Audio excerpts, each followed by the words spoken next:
Aging isn't just about our bodies, isn't it, Doctor? Yeah, yeah. Yeah, aging is not just about our body, it's about our minds and connections too. So, how important are the relationships, social life, and a positive mindset in helping us stay vibrant as we grow older? Okay, that's a very brilliant question.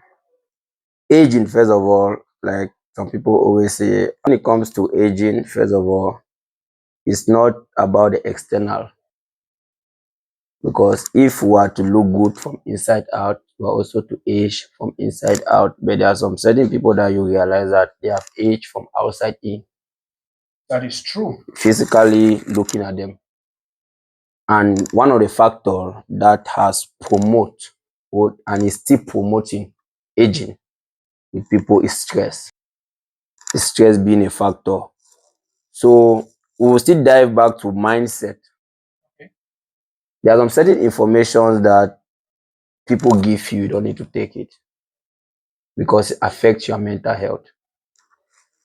Another factor we have relationship stress because look in our society today, the stress that people are going around they are facing with their relationship, the stress with marriage.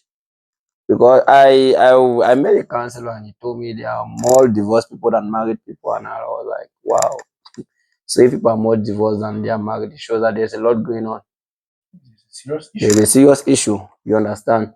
So we are not just aging because we want to age. And one of the key factors when it comes to aging also is about what we eat. What we eat affects ourselves.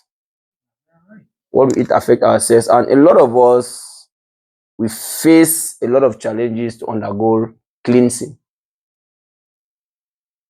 Our digestive system has a length of time that it has to change. But how can that be possible if you don't nourish the cells? Like you give energies to the cells, you feed the cells, you give them what they want, you give them a lot of minerals that they need. Because if we are looking into aging, we are focusing back at the level of the blood. For us to have good bones, we need 12 minerals. How many of us are consuming food that contains those 12 minerals? And when you look at the minerals, they are different in different categories. Some people will go to the hospital or give them just about 5, 4, 3, 2, or 1. We need those minerals for the bone cells because the bone cells have to produce more blood cells, and those blood cells they work.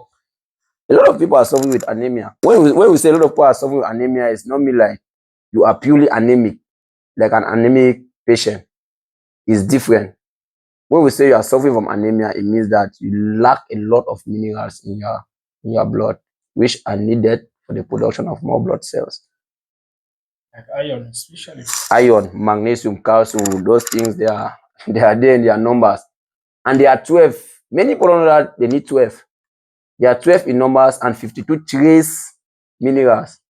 So putting all those things together, especially for women, because they lose a lot of blood during the menstrual flow. So for them to age is easier. That's why you see a man, for you to get married, you need to get married to someone that you are like 10 years, 5 years, at times even 50 years